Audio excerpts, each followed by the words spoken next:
Hello, everyone, and welcome to Kilowatt. My name is Bodie, and I am your host. And on today's episode, we are going to talk all about the CyberTruck. It's been a bit more than a week since the CyberTruck was officially delivered to 8 lucky people.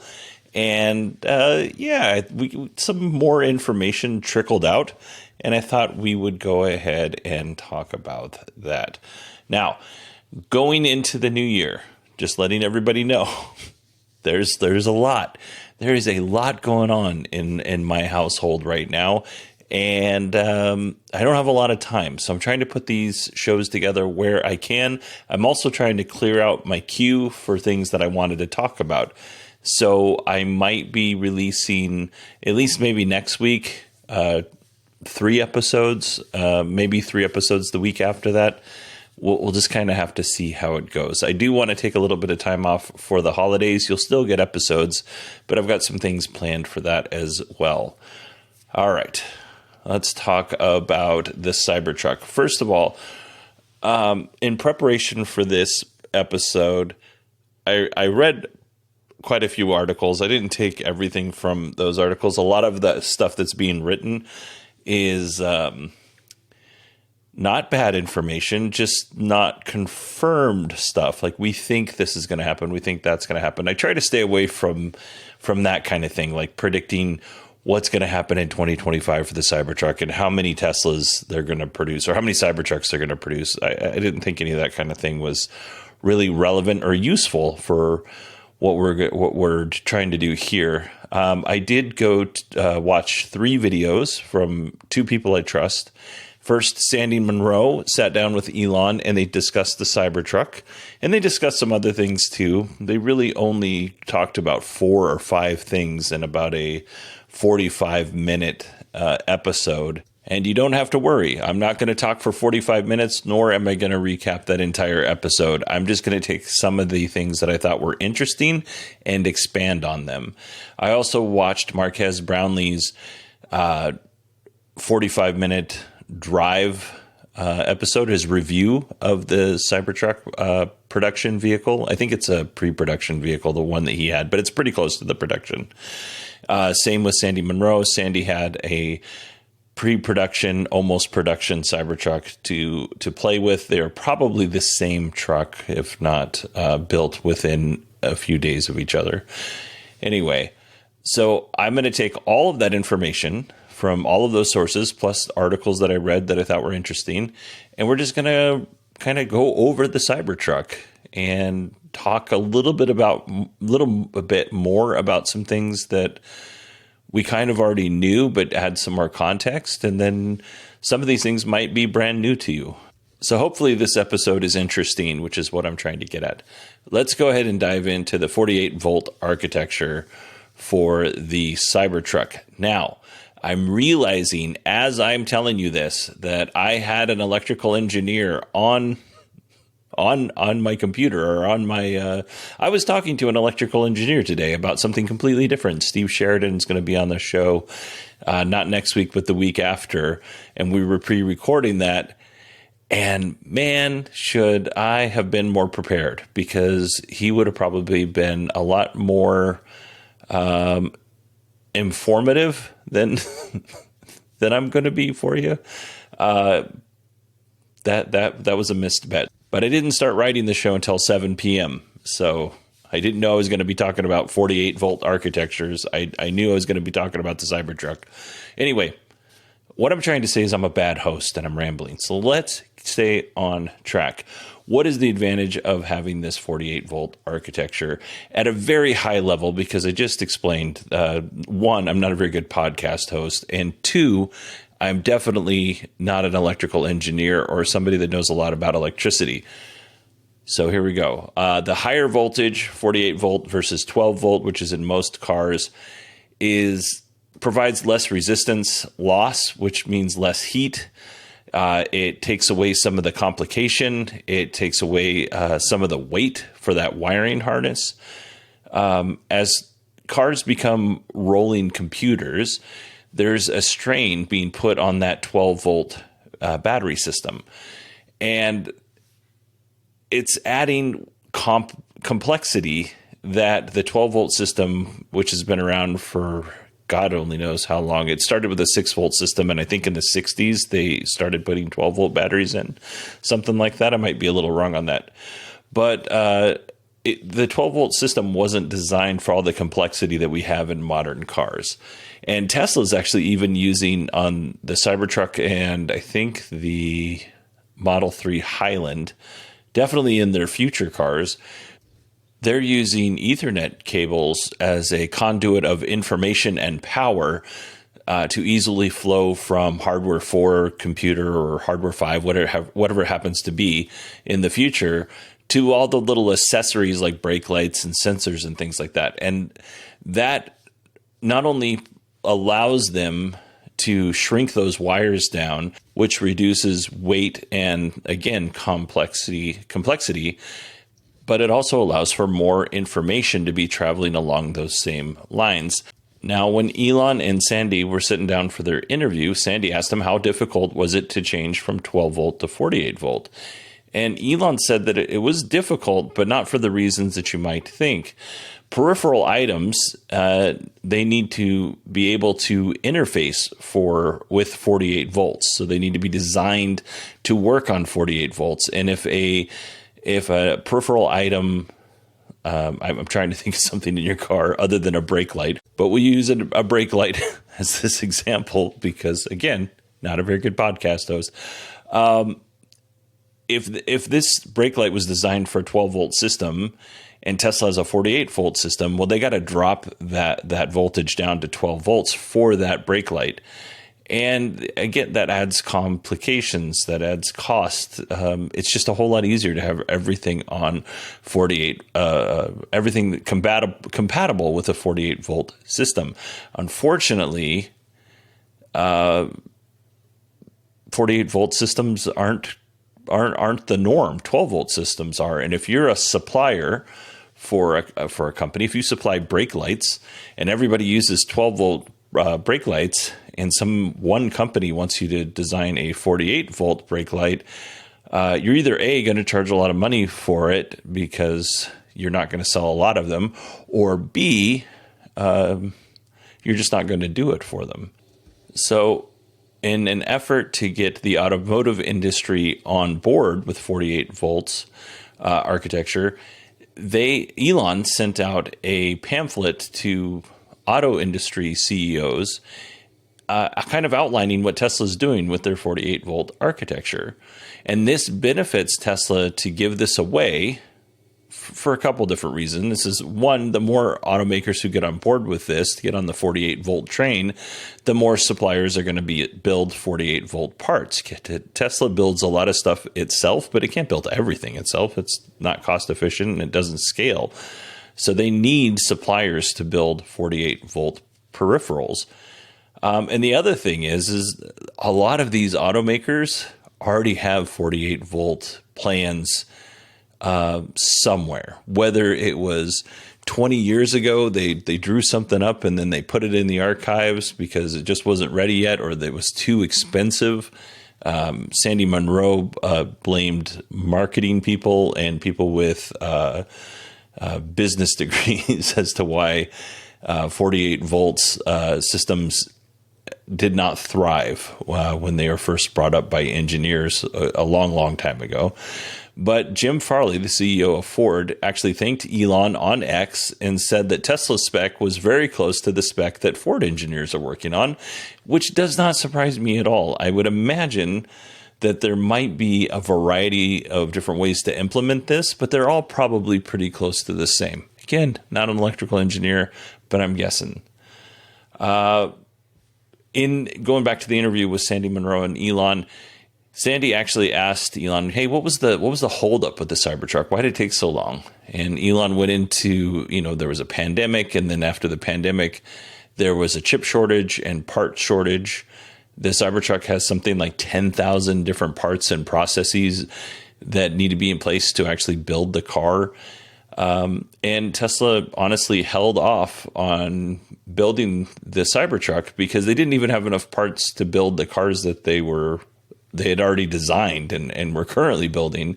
They didn't want to ramp up a new model and only be able to build a few of them because they couldn't get the parts.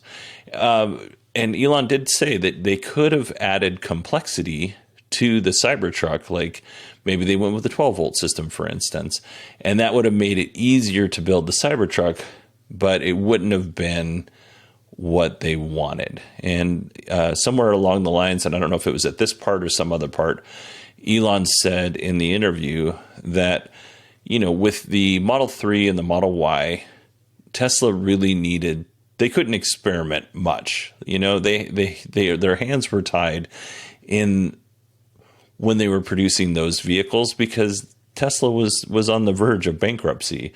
They needed to produce a good car, an affordable car, but it also needed to make money. They couldn't go too crazy with it, I guess is what I'm saying. And Elon said, Tesla's not in that position anymore, and they can take more risks with the Cybertruck. And I will say one of the things that I do admire about Tesla is they do take risks, and that is that is something that I like seeing as a consumer. Now, if you are a stockholder of Tesla, you may not like seeing that, but as somebody who follows the company, owns one of their cars, and is a fan of electric vehicles, I like it when people take risks. Let's see. In the Sandy Munro interview, they also talked a little bit about the low-cost $25,000 Tesla. Elon said that they're pretty far along in the process. He didn't want to talk a lot about it because of SEC rules. But he did say that they were going to start production in Texas and then move it to Mexico. Now, I thought they said this in an earnings call, but this is being reported like it's new news. So maybe it is or maybe it isn't. I was under the understanding that they were going to start in Texas anyway and wait for the Mexico plant to be built. All right, enough of the interview. Let's go ahead and move on to the reviews. And the two reviews that I watched were Sandy Munro's review, which was about, I want to say it was about 10 minutes long. And then Marques Brownlee's interview was about 45 minutes long. When Sandy drove the truck, it was rainy and foggy. He had a hard time with the side mirrors fogging up, and we'll talk about that a little bit later. When Marques drove the truck, it was, a nice, clear, sunny day. So let's start with driving. One of the first things that both reviewers mentioned when driving the car is there is no rear view mirror, because when the tonneau cover is for the vault is closed, you can't see out the back anyway. So there's actually a camera on the tailgate that looks back, and that is your rear view mirror. And on the screen, on that big, beautiful 18.5-inch screen in the center of the Cybertruck, that is where your rear view mirror is. I don't know. You see some pictures of it when they were doing the review. I don't know that I would like it there. Marques Brownlee says that you get used to it. Instead of looking up, you just look down. But it really feels like it's more natural to look up where a rear view mirror would be and have a screen there. But they don't have that. So, it is what it is. They both said that the vehicle handles really well, has tight turning radius, great visibility, no big blind spots. When Sandy was driving, like I said, it was rainy, foggy, and muddy. The side view mirrors were not great. They kept fogging up and getting dirty. But he was able, if he put on his blinker, he was able to get a nice wide view from that camera on the side, so whether it was the left or the right, and that was always good. The mirror on the camera on the back that would act as your rear view mirror, that one had a lot of dirt on it. They cleaned it off at least one time, maybe a couple of times, but it kept getting schmutz on it, and it wasn't great to see out of, according to Sandy. Marques had nothing bad to say about it, but again, his was in the daytime. Let's see, great visibility. The steer-by-wire works really well. So with steer-by-wire, the steering wheel isn't connected to the wheels with a steering shaft. So when you turn your car, the computer is telling the wheels how much to turn. And I'm going to keep this really basic because I've not had an opportunity to experience what this feels like, because with the CyberTruck, you have the wheels in the front that turn and the wheels in the back that turn. Which gives it that really tight turning radius that we were talking about earlier. Basically, depending on how fast you're going, the car makes adjustments on how much your wheels turn versus how much you turn your steering wheel. At lower speeds, it does one thing. At higher speeds, it does another. Marquez said that it takes a little bit to get used to it, but it's not bad. It's just different. But I guess Toyota and some other companies are also trying steer-by-wire. So we'll probably see this in more and more cars going forward. By removing that steering shaft, that also frees up some space and some weight as well. All right, that's the driving part. Let's move to the exterior of the car and talk about the frunk. The frunk is not as big as initially promised. But the frunk is motorized, so it's got a power lift on the front. You can carry 2 carry-on bags laying flat. That's how much room you have. And that is pretty tight on the frunk. So it's not like no space. You could probably throw some golf clubs in there, but you're not throwing full-size luggage in your frunk. It's just not going to happen. But you have plenty of room in your vault, which is what we're going to talk about next. In the vault, you have a trap door.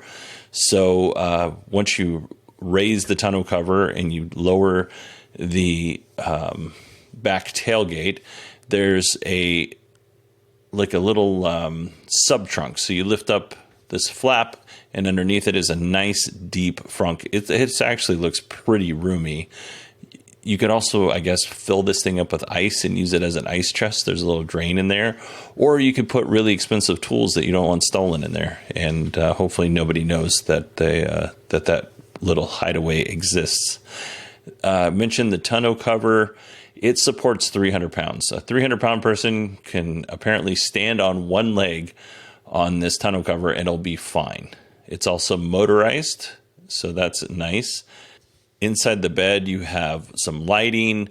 There's power outlets, 120 and 240. You got latch points, a bottle cap opener for some reason.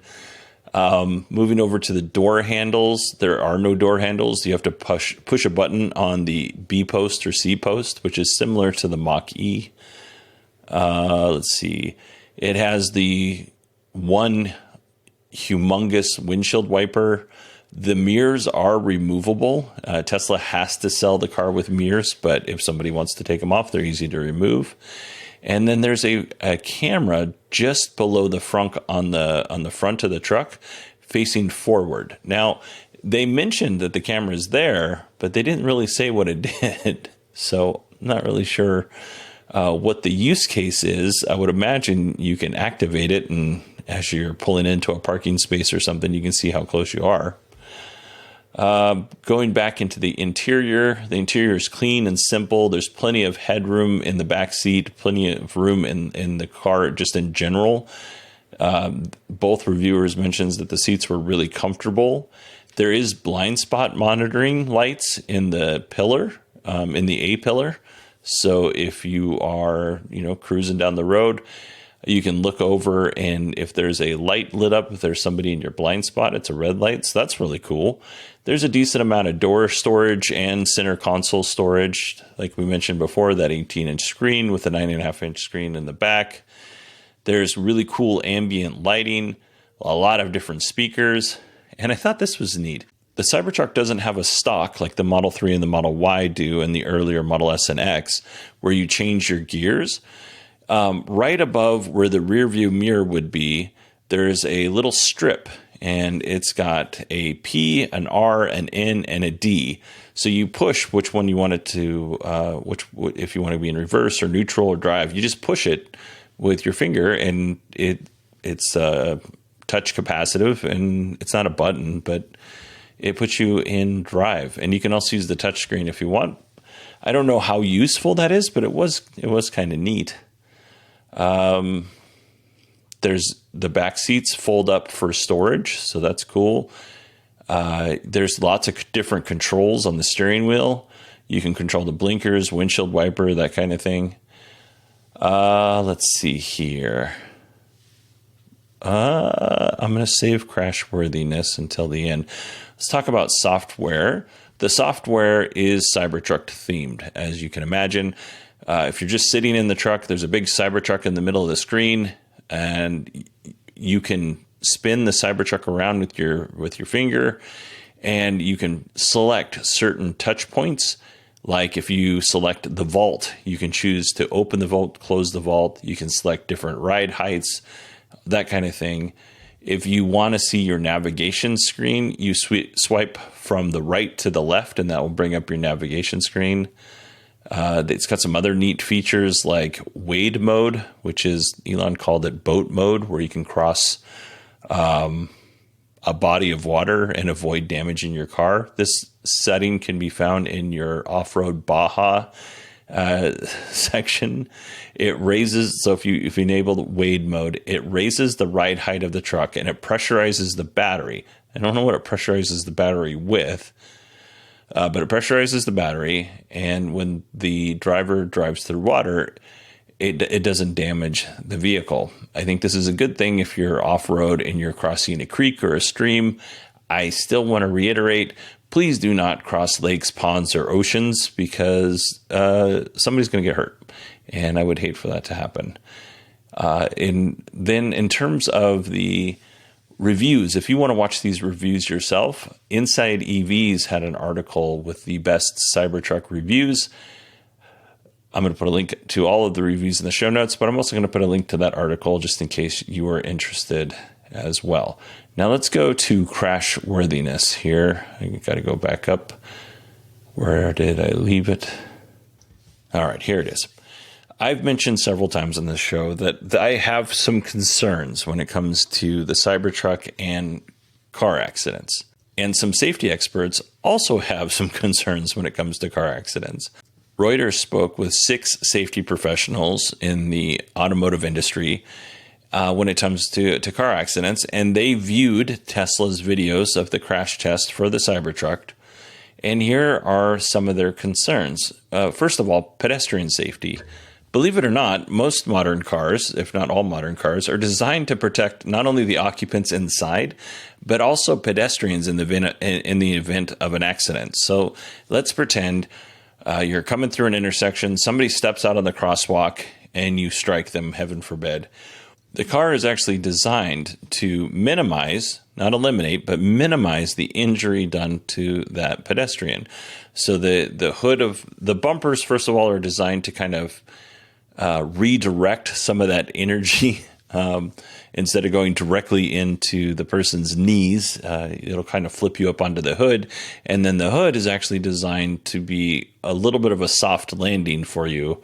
And then, hopefully everything turns out for the good and not for the bad if this happens to you or somebody else, right? So the concerns that these safety experts have is that the Cybertruck's exoskeleton and stainless steel hard inflexible panels are actually going to cause more damage to people because the energy, instead of being absorbed into the car a little bit, so when the car hits the person, some of that energy, the car absorbs a little bit of that energy, I guess is the best way to put that. Well, with the Cybertruck, you have that stiff metal, and it's not going to absorb that energy. So I am trying very hard to figure out a way on an audio podcast to make this make sense.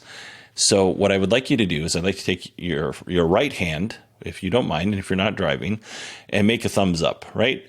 Now loosen up your forefingers, okay? So this, your right hand is the car. Now take your left hand and kind of push it into your fingers on your right hand. You'll notice that your fingers kind of like bend in and absorb, right? Your left hand feels that impact, but it's not that big of a deal. Okay, so that first example is if you were just going to get hit by any modern car, or a pedestrian, not you specifically, was going to get hit by a car.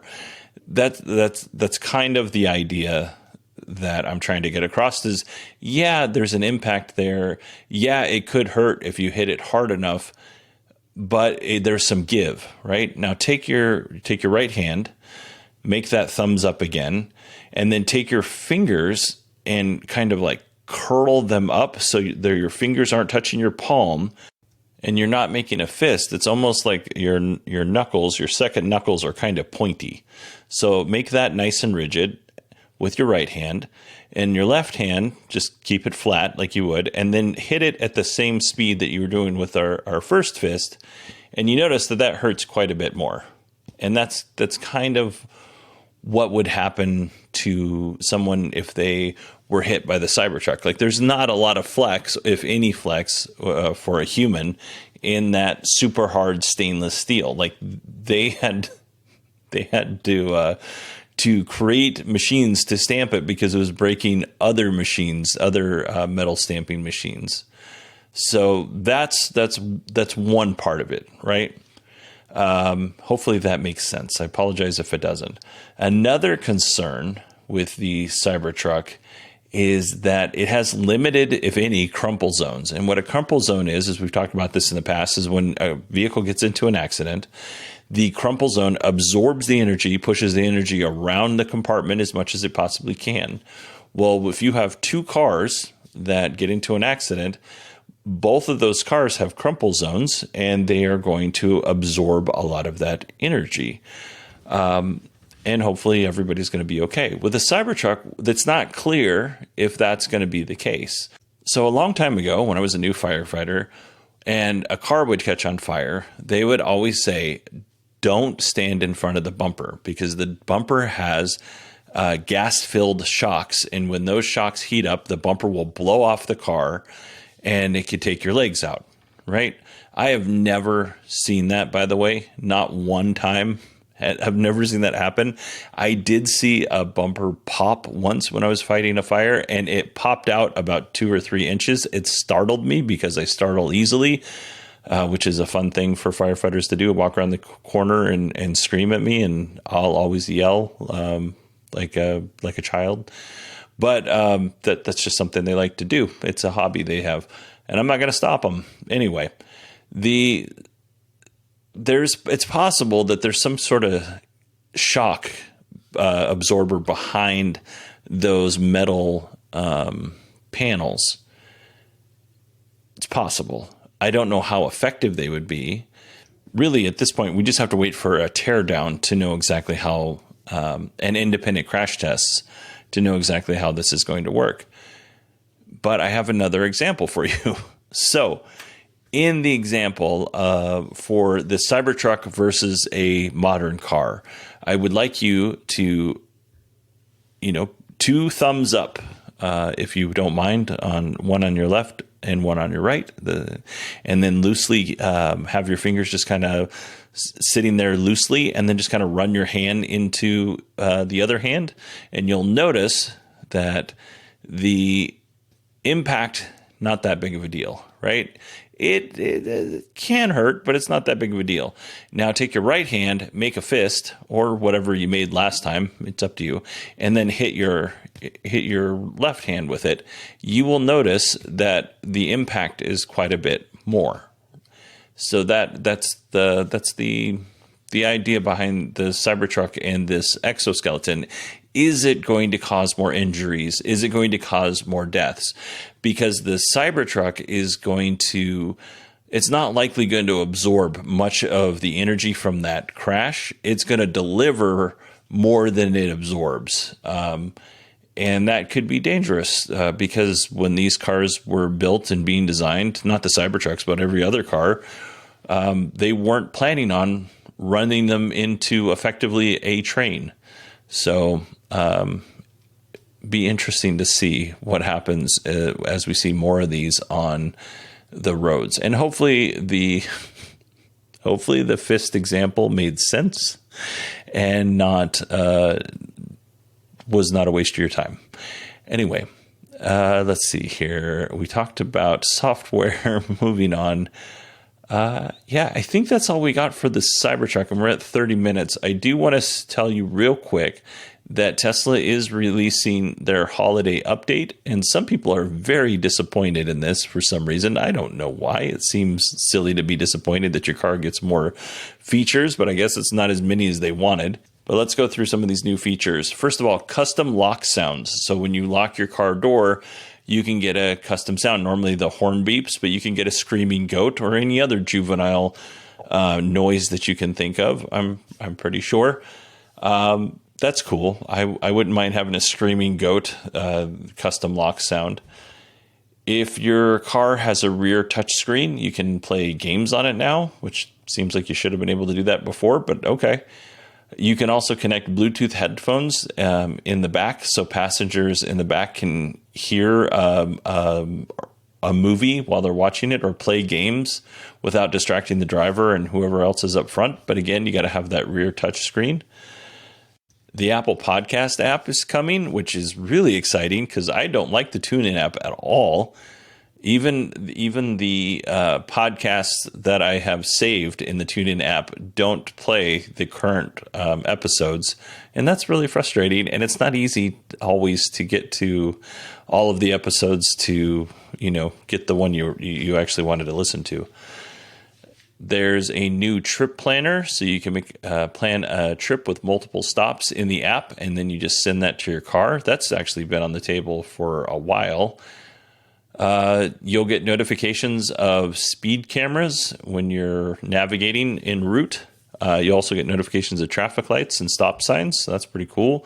If you're in an accident and airbags are deployed, 911 is called automatically. You don't have to do anything there.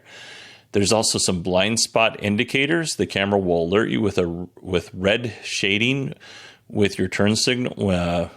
Red shading when your turn signal is on and a car is detected in your blind spot. I actually love this because the mirrors on the Model Y are so tiny. I find it very difficult sometimes to feel like I'm safely merging into a different lane. I feel very sketchy. It feels very sketchy. I don't feel sketchy. It feels sketchy. More live Sentry mode cameras. So when you're on the app and you're viewing it, you can see, you now have access to the left and right pillar cameras for a total of 7 different angles. I sometimes use this feature. It's mostly just to show it off. I almost never go into the camera mode. There's a new light show. It's thunderous. It's called The Arrival. I'm looking forward to that. There's a new game called Castle Doombad. There's also an update to Beach Buggy, Polytopia, and Vampire Survivors. And then there's high fidelity park assist. So it'll 3D reconstruction of your surroundings while you're parking. That's pretty cool. I'm looking forward to that. So I am not going to poo-poo this update. I think it's cool. And it's my first holiday update, so don't ruin my joy. All right, everybody. That is it for me this episode. I want to thank everybody for listening. I hope you found this informative and entertaining. If you didn't, let me know. But if you did, let me know. I'd like to know is what I'm saying. You can find me on Twitter at 918digital, which is also X. You can also find me on my email, which is Bodie, BODIE at 918digital.com. I want to thank you all so much for hanging out, listening to me yammer on. I hope you all have a wonderful weekend, and I will talk to you on Tuesday.